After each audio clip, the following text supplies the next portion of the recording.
quero que você abra a sua Bíblia em Gálatas capítulo 1, no verso de número 1. Está pequeno. Pega o outro. Tem um quadradinho. Baixa o outro.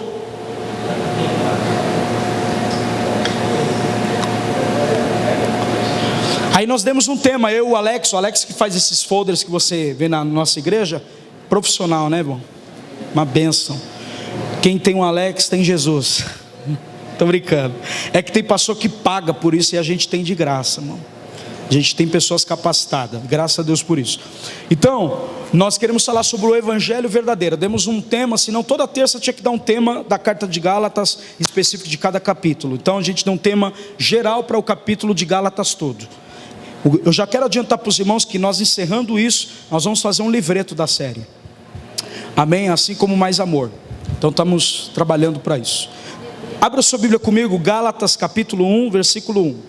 Diz assim: E Paulo, apóstolo, nomeado não por um grupo de pessoas, nem por alguma autoridade humana, mas pelo próprio Jesus Cristo e por Deus, o Pai, que ressuscitou Jesus dos mortos. Escreva esta carta com todos os irmãos que estão comigo, as igrejas da Galácia, e que Deus, o Pai, o nosso Senhor Jesus Cristo, lhe dê em graça e paz. 4.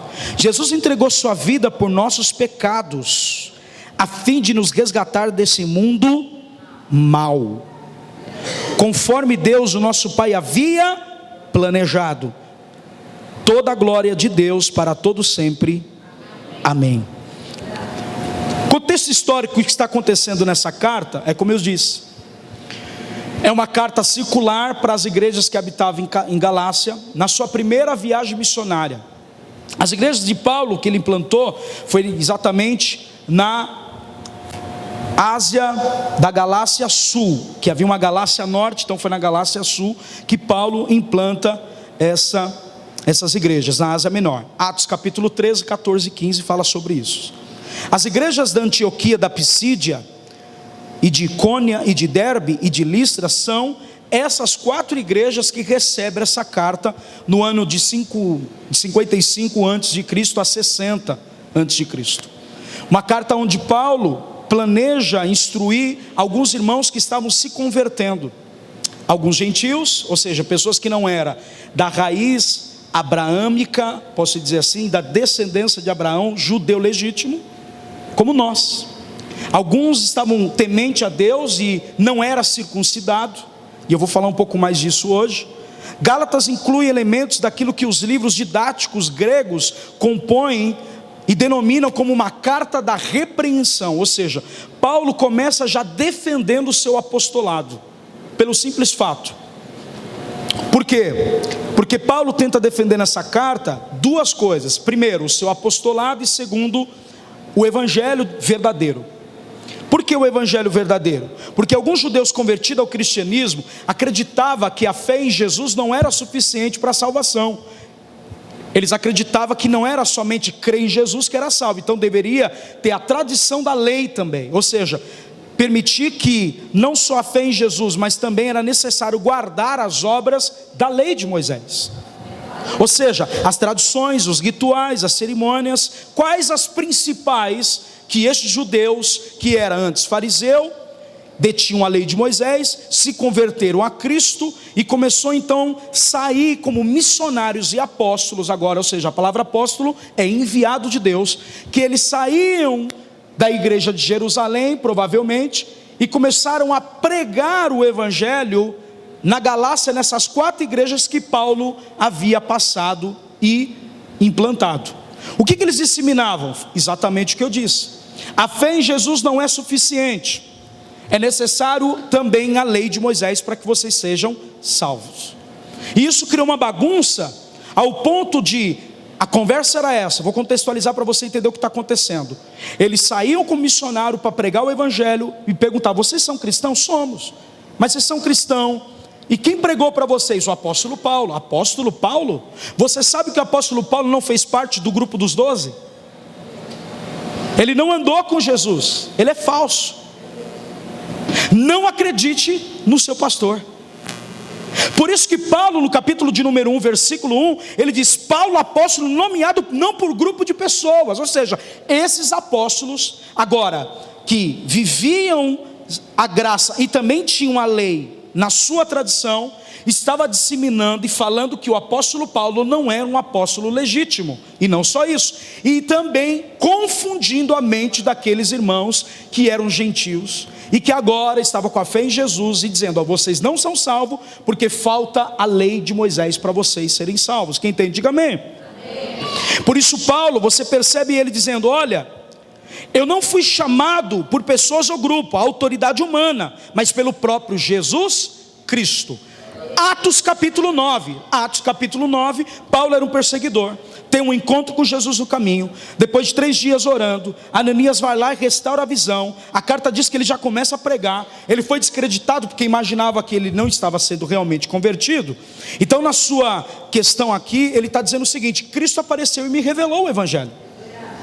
Eu não recebi essa autoridade pelo concílio, ou seja, a reunião dos apóstolos. Pedro, Tiago e João eram os 3 líderes da igreja.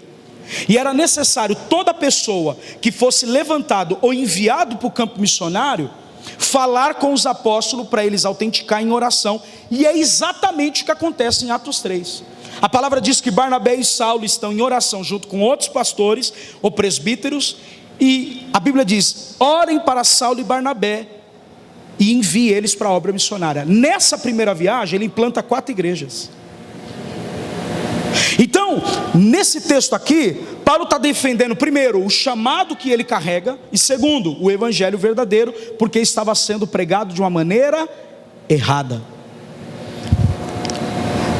O que Deus, ele fala: o que Deus e o Pai, o nosso Senhor Jesus Cristo, lhe dê graça e paz. Você percebe que ele não começa com a saudação no capítulo 1, versículo 1.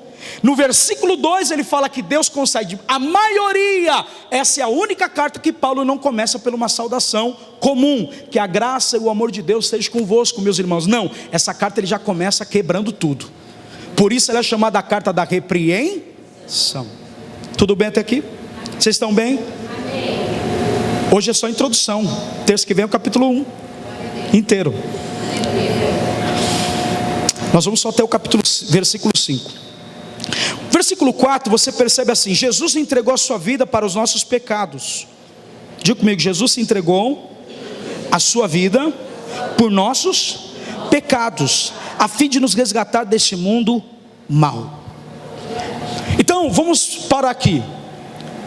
Paulo então não só está defendendo o seu apostolado, mas ele começa a falar sobre o evangelho verdadeiro, a entrega de Jesus em nosso lugar na cruz, sabemos disso, para perdoar os nossos pecados. Por que ele está fazendo essas 2 defesas? Por causa da tradição que esses judeus agora, crendo em Jesus, eles falavam: vocês têm que ter a lei, tem que ser circuncidado. Então as 3 defesas maiores que eles faziam é: primeiro, diga comigo, circuncidação, diga comigo, circuncidar, o sábado e as festas judaicas.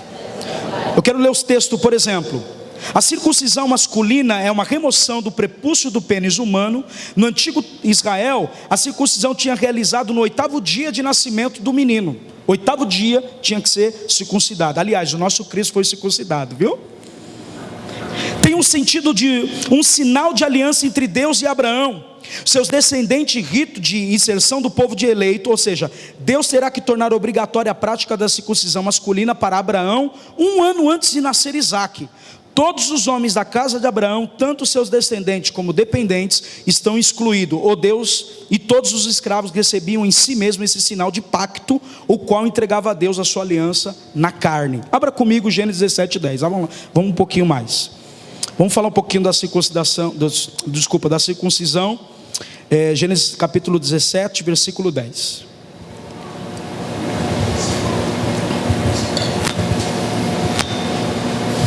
Top. Diz assim: esse é o sinal da aliança que você e seus descendentes devem guardar. Todo tipo de indivíduo do sexo masculino entre vocês deve ser circuncidado. Cortem a carne do prepúcio como sinal de aliança entre mim e vocês. 12. Todo menino deve ser circuncidado ao 8º dia depois do nascimento, de geração em geração. e isso se aplica não apenas aos membros de sua família, mas também aos servos nascidos em sua casa, escravos, servos estrangeiros, escravos estrangeiros, que foi comprado ou comprou, quer sejam nascidos em sua casa, quer tenha comprado, todos devem ser circuncidados, terão no corpo o sinal da minha aliança sem fim. 14, olha a aliança que Deus faz com o homem, aliança sem fim. 14, o indivíduo no sexo masculino que não for circuncidado será excluído do seu povo, pois quebrou a minha aliança. Então presta atenção, Deus fala basicamente o que é a circuncisão nesse texto. Ele fala tanto de Abraão e a sua família, escravos que nasceram em casa, e os que migraram para a terra, peregrino, deveriam ter essa marca em sua carne, como a aliança de Deus e o homem. Então esses judeus missionários que estão entrando na cidade de Antioquia da Psídia, em Icônia, em Listra e Derbe, são as 4 igrejas que Paulo implanta na Galácia, estava disseminando confusão teológica. Eles falavam que esse texto, representando como filho de Abraão, era necessário para eles ter a circuncisão da carne. E a gente sabe que Cristo pagou o preço por nós. A gente sabe que em sua carne Ele levou sobre si a nossa maldição. A gente sabe que em sua carne todo o sacrifício que Ele fez na cruz já está consumado. Você pode glorificar? Ele entregou a sua carne em nosso lugar. Ele é a aliança agora dada por nós. Segunda coisa, o sábado. O sábado era necessário guardar na visão deles, e alguns que estavam se convertendo a Cristo não guardavam o sábado. E eles falam, vocês não são salvos, porque o sábado é um descanso absoluto, dedicado totalmente ao Senhor. Onde diz isso? Não precisa abrir para a gente ganhar tempo. Êxodo 20, verso 10. Mas no 7º dia, o sábado, dedicado ao Senhor Deus, nesse dia não farás trabalho algum, nem tu, nem teus filhos, nem tuas filhas, nem teus servos, nem servas, nem animais, nem estrangeiro que moram em tuas cidades. Ou seja, todo judeu, até hoje, ortodoxo tradicional, chega sexta-feira, 5 horas, é o Shabá, chamado sábado, o dia do descanso. Ou seja, eles sentam na mesa, mesa é altar, se você não sabe, tá? Malaquias está escrito isso. E eles sentam à mesa como algo tradicional, como mandamento de Deus, e eles entendem que sentando à mesa, partilhando dos alimentos cerimoniais que eles carregam como fé e prática, eles acreditam que a família deles estão praticando a lei de Moisés. Então toda sexta eles fazem isso, saem dos seus trabalhos mais cedo, e sábado é o dia de dedicar o culto ao Senhor e ficar em família.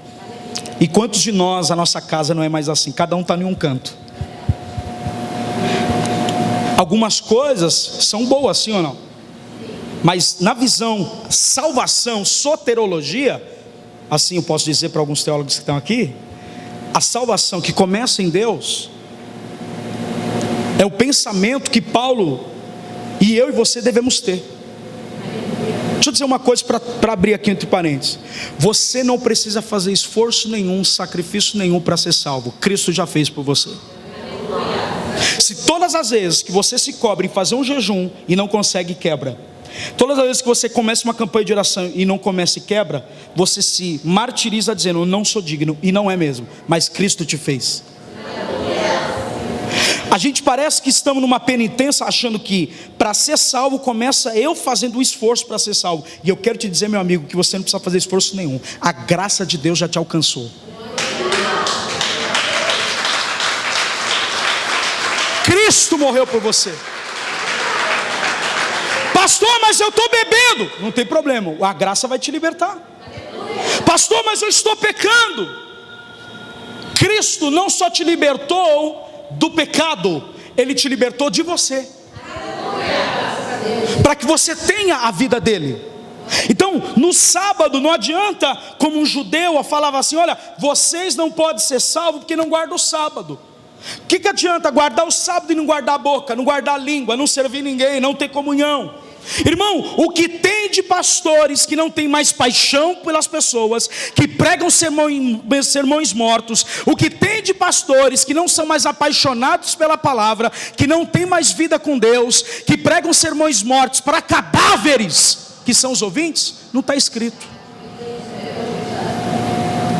não ama mais as almas, não ama mais as pessoas. E por quê? Porque nós nos contentamos vir para o culto, dar a nossa oferta, adorar a Deus, mas não se arrepender e mudar de vida. A Bíblia diz, e nós lemos aqui, que em Gálatas capítulo de número 1, versículo de número 4, Jesus se entregou a sua vida, ou seja, entregou a vida dele pelos nossos pecados, a fim de nos resgatar do mundo mau. Glória a Deus. Cristo nos resgatou do mundo. Por isso que não dá para ser um crente Raimundo, pé na igreja e outro no mundo. Aliás, você está no mundo. Cristo te resgatou do mundo mau. Então não adianta eles terem isso como tradição e não viver isso todos os dias da vida deles, queimando pela lei de Deus. Terceiro e último, eles acreditavam que esses judeus não eram salvos porque eles não guardavam as cerimônias, os rituais, as festas judaicas, que eram as três principais: Páscoa, Tabernáculos e Pentecostes. Onde está escrito? Deuteronômio 16:16. Cada ano de todos os homens de Israel deve celebrar três festas: a festa das pães sem fermento, pães sem fermento, festa da colheita, Pentecoste, e a festa das cabanas, festa do tabernáculo. Cada uma dessas ocasiões, todos os homens devem comparecer diante do Senhor seu Deus em lugar de escolher, o lugar que escolher. Não deve, porém, apresentar-se diante do Senhor de mãos vazias. Então, culto eu não posso vir de mãos. Mas espera aí, e quando eu não tenho? Como é que faz? Fico sem vir o culto? Quem está entendendo o que eu estou falando? Então essas tradições separavam. Vocês não têm o que entregar. Querido, eu tenho minha vida, eu tenho meu coração, eu tenho a minha vida para entregar, e eu quero entregar para Ele, porque Ele entregou a dele por mim. Não é o dinheiro, não é o boi, não é a ovelha, não é o carneiro, é a minha vida para Ele, porque Ele deu a sua vida como sacrifício em meu lugar. A lei exigia isso. Não pode chegar de mão vazia. E tem culto que tem pessoas que não tem, não está trabalhando, está passando por um período, não é para sempre. Deuteronômio 16:17 diz: todos devem ofertar de acordo com as bênçãos que receberam do Senhor seu Deus. Quero falar uma coisa aqui, não se ofenda. Crente não pode ser dependente a vida inteira de cesta básica. Porque se você serve um Deus grande, Ele tem poder de te tirar da tua humilhação. Se você serve um Deus de amor, Ele tem o poder de resgatar você do lamaçal do pecado agora, hoje, nesse culto, quem crê, e colocar você na rocha firme que é o seu Filho. O que nós precisamos entender, e é uma frase de A.W. Tozer, que foi um pastor, ele diz: nunca vi um cristão útil que não seja estudante da Bíblia. Não existe atalhos para a santidade. Quer ser santo? Leia a palavra. 1 Timóteo 4:5 diz que a nossa vida é santificada pela oração e pela palavra. Sem orar e sem ler Bíblia, você nunca vai ser liberta. Você sempre não vai conseguir cumprir sacrifícios para agradá-lo. Não precisa. Obedeça. É melhor obedecer do que sacrificar. Do que adianta eu ir para o monte 40 dias e bater no meu marido e na minha esposa? Do que adianta eu fazer 70 cultos daqui na Venda e Amor e não mudar com o meu patrão no trabalho? O apostolado de Paulo, que eu quero dizer, ele estava falando que os crentes, o encargo que ele carregava, Paulo prossegue defendendo sua autoridade, especialmente como mestre, como cristão, como organizador daquelas 4 igrejas, um disciplinador, um reedificador de falsas doutrinas. Escute uma coisa, não pense você e eu que vamos ser aceitos por todo mundo. Existem fundamentos que a gente está lançando na vida das pessoas, que vai vir outros tentar derrubar. Ou você fica com quem está colocando você para o céu e te avançando, ou você fica lá atrás morrendo com o bode que está tentando te prender. Você escolhe.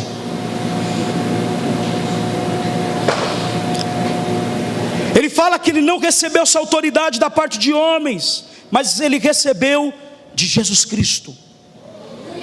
Ele começa a dizer, é polêmico? Claro que é. A denúncia do erro a fim de colocar a verdade à posição mais vantajosa.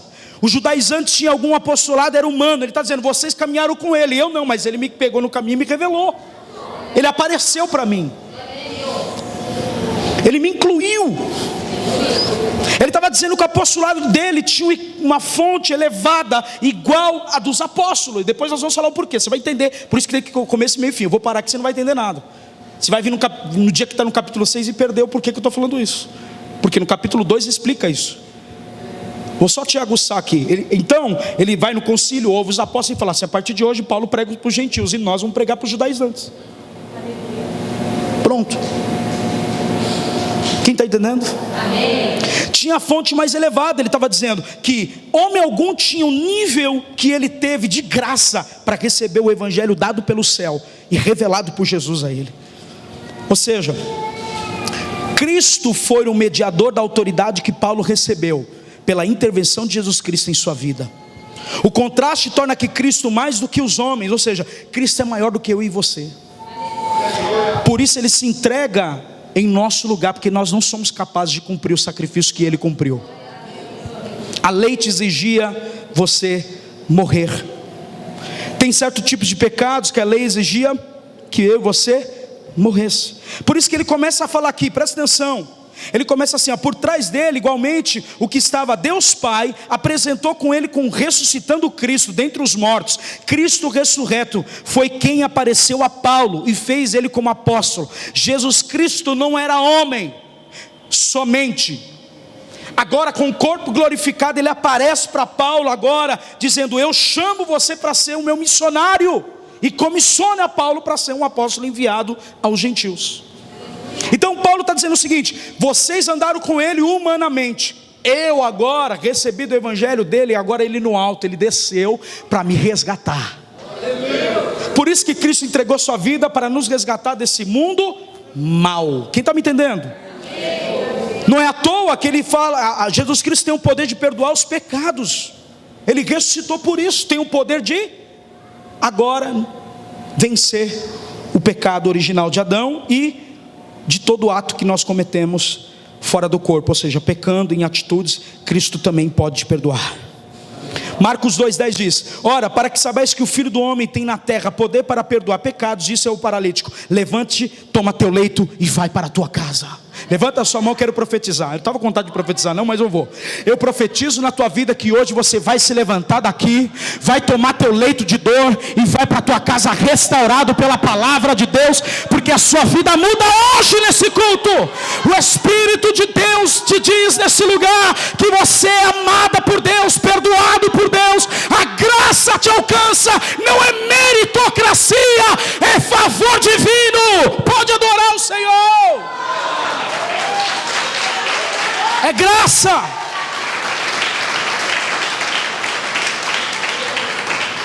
Estamos proclamando por Jesus há um perdão de pecados. Atos 13:38.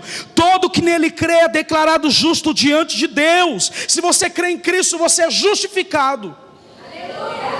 E era exatamente essa doutrina importante que nós carregamos. Deveríamos ser condenados, mas não somos, porque Ele foi condenado em nosso lugar pelos nossos erros e pecados.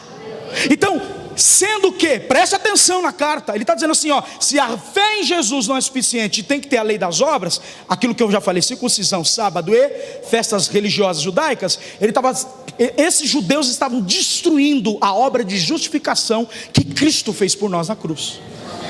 Romanos 5. Temos paz com Deus, e Cristo Jesus morreu em nosso lugar e nos justifica de todo pecado. Ele morreu por nós quando éramos ainda pecadores e não justos. Deixa eu te falar uma coisa, se Cristo morreu por você quando você era ainda pecador, o que será que Ele não pode fazer agora quando você foi justificado?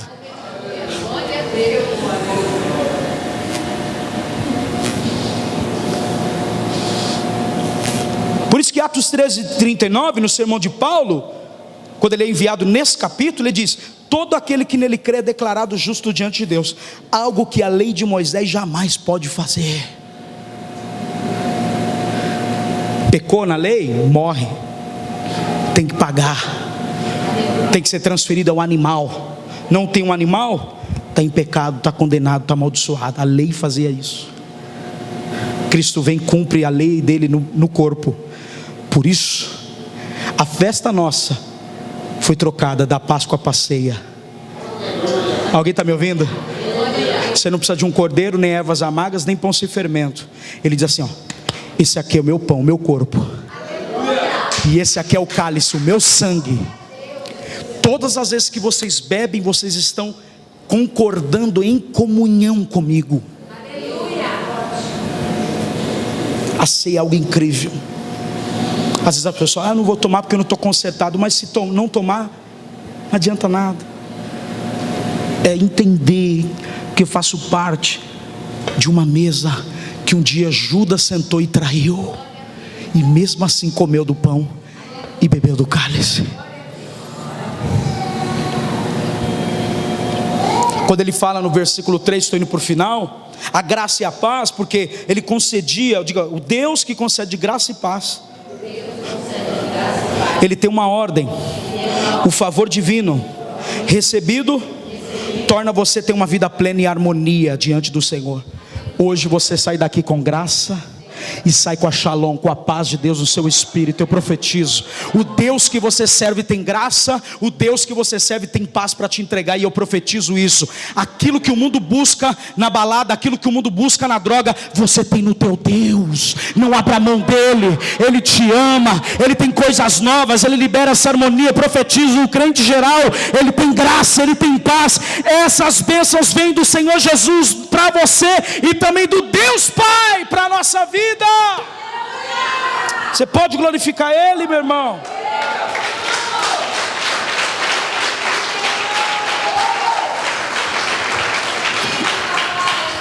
No versículo 4 e 5, para terminarmos, quem está comigo, diga amém. No versículo de número 4, vamos relembrar aqui, Gálatas 4. Jesus se entregou da sua vida por nossos pecados, a fim de resgatarmos deste mundo mal, conforme Deus, o nosso Pai, havia planejado. Olha para mim, Deus planejou em te salvar antes mesmo de você pensar nele. Aleluia! Mas eu fui rejeitado pela minha mãe. A palavra diz, antes que houvesse dia, ele já era. Aleluia! Eu fui rejeitado pelo meu marido. Ele te aceitou antes do seu marido te rejeitar. Glória a Deus, aleluia!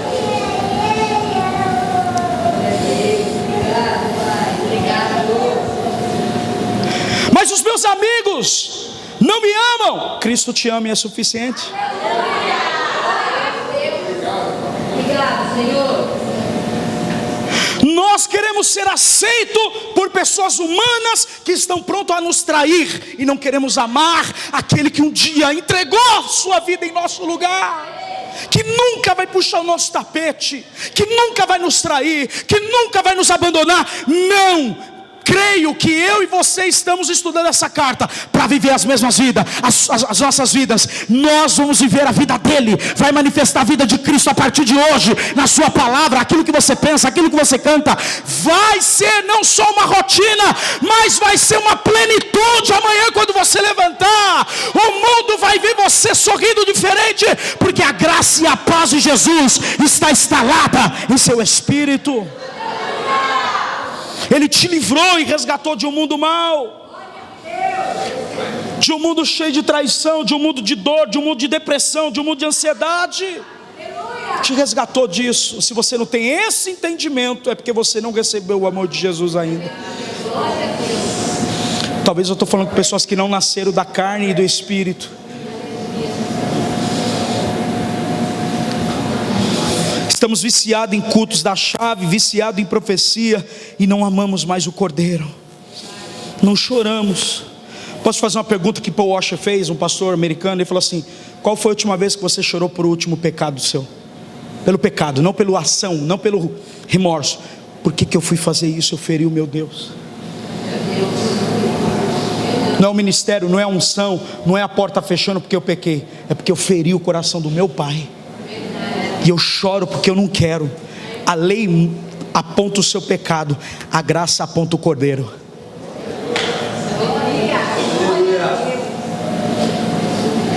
Por isso que você vem no culto, desculpa, você pode estar cansado, mas não é só cansaço físico, é espiritual. Culto assim, ó. Isso é culto. Fica em casa. Ah, mas na igreja pode ser que Deus fala comigo. Deus não quer falar com pessoas assim. Aleluia. Glória a Deus, glória a Deus. Não, pastor, não. Ele quer falar com pessoas assim: pastor, estou pecando e não consigo sair. Glória, aleluia, Jesus, Salvador. Pastor, estou afundado na tal coisa e não consigo sair. Me ajuda. É esse tipo de pessoas que eu estou amando, irmão. Pessoas que estão maquiadas, mentindo. E está tudo bem, está tudo bem. Se está tudo bem, está tudo bem. Não está tudo bem. Você precisa parar e falar assim: eu tenho um pastor que é o meu Deus, o meu Jesus, o Senhor Jesus. Mas eu tenho alguém que me ama, o pastor Danilo, pastora Camila. Eu quero ouvir Deus através dos meus pastores, através de um abraço, de um peito para chorar. Cara, você precisa ter esse entendimento. Você precisa entender que você não é Deus e nem eu, mas nós precisamos entender que o Evangelho é comunhão.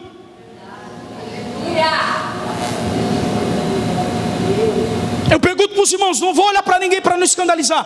Te faz bem depois que você expõe a tua alma no status e Facebook? Não. E por que continua? Porque o sentimento continua. E isso é o afrontar as pessoas. E Deus vai afrontar você agora com a palavra. Aleluia. Confrontar, melhor dizendo, para que você mude. Irmão, você está afrontando o próximo, você está falando, expondo sua indignação. Isso não vai trazer cura.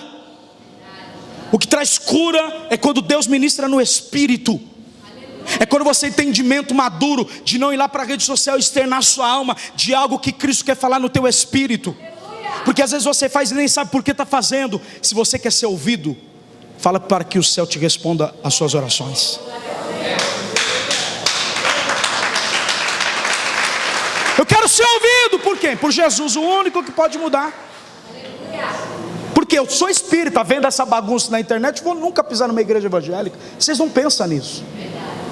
O macumbeiro está lá, frio, machucado com a religião dele, esperando uma esperança. Tem um bando de crente falando mal de igreja, de irmão na internet. Irmão, converte, irmão. Pensa que teu evangelho não é para você, é para alcançar uma multidão.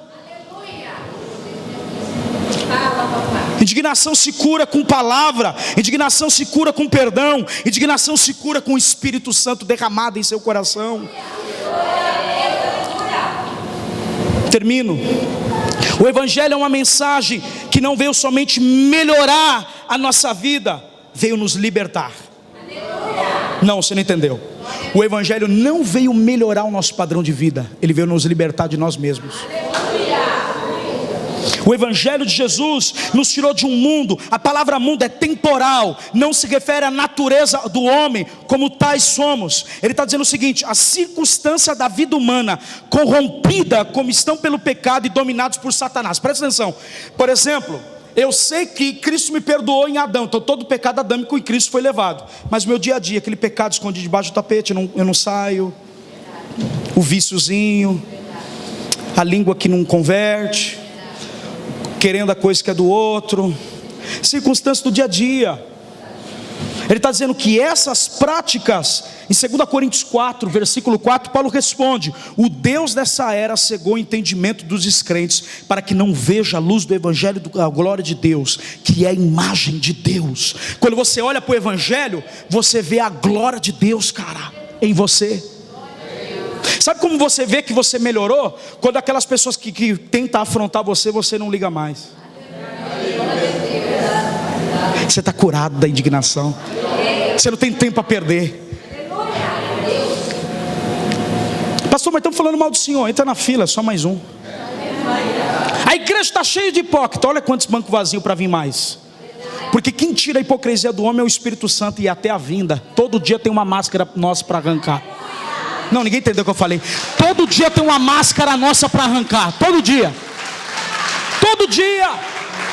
Quem cega o entendimento das pessoas, não vê o brilho do Evangelho, é Satanás, é o Deus desse século. Ele quer prender você no pecado, ele quer prender você na carne, ele quer prender você na indignação, na emoção, na fornicação com o namorado. Ele quer prender você no teu passado, para que você não veja o Evangelho libertador de Cristo. Irmão, quinta-feira eu vou pregar uma palavra que você nunca ouviu. Não é a verdade que te... Não é você, ó, conhecereis a verdade Não, mas você não conhece a verdade. É a verdade que vem atrás de você. Deus não te libertou de uma mentira, Ele te libertou de você mesmo, apresentando o verbo que se fez carne, Jesus Cristo. É a verdade dele, é uma pessoa a verdade, não é uma palavra. Pois não pregamos a nós mesmos, mas a Cristo Jesus, o nosso Senhor, e a nós como servos dele, por amor a Cristo. Irmão, nós pregamos quem? Jesus. Quem que você prega lá na tua casa, no seu trabalho, no seu dia a dia? O que você mais fala? Eu não preciso de ser espiritual para saber quem é o teu Deus. Basta eu andar um dia inteiro com você e saber o que você mais fala o dia todo. Esse é o teu Deus. Se você fala mais de coisas da terra, é a terra que te domina. Então amanhã você levanta e dizendo assim: terra, você não vai me governar. Eu vim do pó, o homem nasceu do pó, mas tem glória. Deus soprou o fôlego de vida sobre você. Você tem que levantar todos os dias e falar: a glória que eu carrego, que é de Deus do céu, vai me governar. Toda a carne vai ficar no pó, todo o velho homem vai ser mortificado. Eu quero ver, mostra-me tua glória, Senhor. Eu quero ver o evangelho do seu Cristo na minha atitude, com a minha esposa, com o meu marido, com meus amigos. Eu quero que a sua vontade seja imprimida no meu espírito. Cristo e sua obra redentora agiu em conjunto de Deus, de acordo com a sua vontade. Deus permanece em sua glória, e o louvor dos santos para com ele e para todo sempre. Louvai aquele que é digno, porque entregou seu filho para morrer em nosso lugar. Diga comigo: Cristo foi entregue em meu lugar. A minha chamada, a minha vocação. Vocação vem da palavra vocare, que é chamar. Você foi chamado.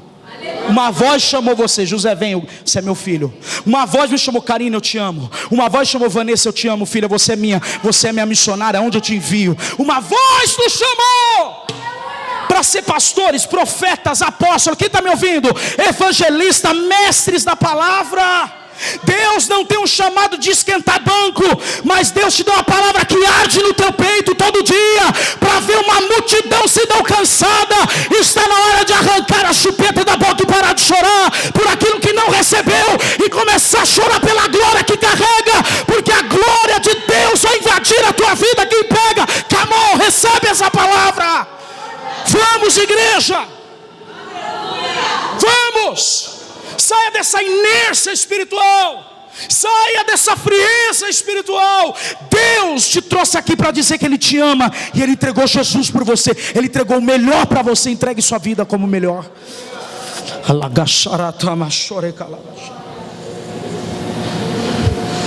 2 Coríntios, último texto, e termino. Pois em Cristo Deus estava reconciliando consigo o mundo, não levando mais em conta o pecado das pessoas. Querido, olha para mim. Quando ele diz: ó, Deus amou o mundo de tal maneira que entregou o seu, Ele estava dizendo assim: olha, eu não levo mais em consideração se eles vão me trair. Eu vou dar uma obra para sempre, redentora, salvadora. Eu vou entregar o meu filho, e todas as vezes que eles pecarem, eles podem olhar para a cruz e ter redenção nela, ter justificação nela, ter graça nela. Quem está me ouvindo? Ter alegria nela, ter paz nela, ter restauração nela e ter reconciliação nela. E não só isso, o texto de Paulo é lindo, que ele diz: e Ele nos deu uma mensagem maravilhosa de reconciliação. O crente carrega uma mensagem de reconciliar as pessoas com Deus, gente. Quando você vê pessoas perdidas, a mensagem está na tua boca, não na boca do pastor. Está na sua. Porque eu não trabalho onde você trabalha, eu não faço a escola que você faz. Ou você entende isso, ou você vai ficar a vida inteira buscando as bênçãos e não buscando o abençoador. Tem uma frase de John Bunyan, esse homem terrível. Ele escreveu um livro, Abundante Graça, e ele escreveu um livro chamado Peregrino. Tem até o filme. Entra no YouTube e assiste esse filme, é lindo. Esse homem tinha uma filha especial, e ele pregava na praça de sua cidade. Foi preso, e no julgamento diz: ó, a gente deixa você livre, mas pare de pregar na praça. Ele falou: não, ele deu a vida dele por mim, eu vou dar a vida minha para ele.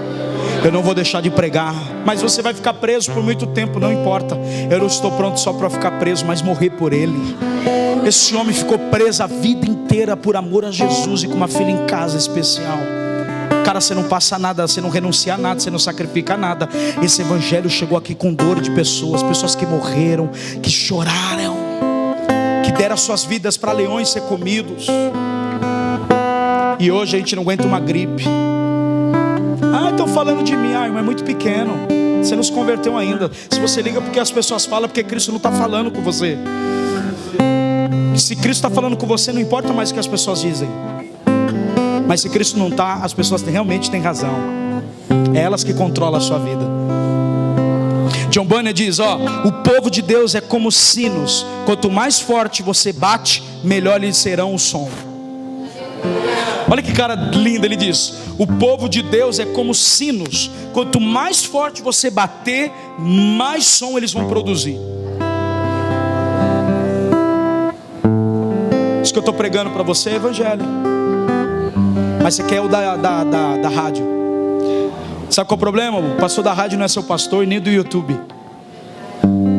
Eles não choram com você, eles nem sabem que você existe. Mas tem alguém aí do seu lado aí, seu irmão, sua irmã. Olha para ele, olha para ela. Tem essa pessoa aí, ela sofre com você, ela chora com você, ela está no mesmo culto que você, ela ora para o mesmo Deus, ela está na mesma igreja por um propósito, por um tempo. É fundamentos de Deus para a sua vida, é crescimento. Quem está me ouvindo aqui? Pelo amor de Deus, irmão, chegou o tempo de mudar a sua vida. Não fique mais preso aonde te mata, mas fique aonde Deus quer que você fique para crescer, meu irmão. Pare de ir de casa em casa, de pessoa, Sua vida tem que ser aberta para o céu vir e fazer a vontade dele na sua vida. Eu tenho 2 minutos para acabar o culto. Quero encerrar dizendo: o evangelho verdadeiro não é aquele que melhora. Posta isso. O evangelho verdadeiro não é aquele que melhora a nossa vida, é aquele que nos liberta.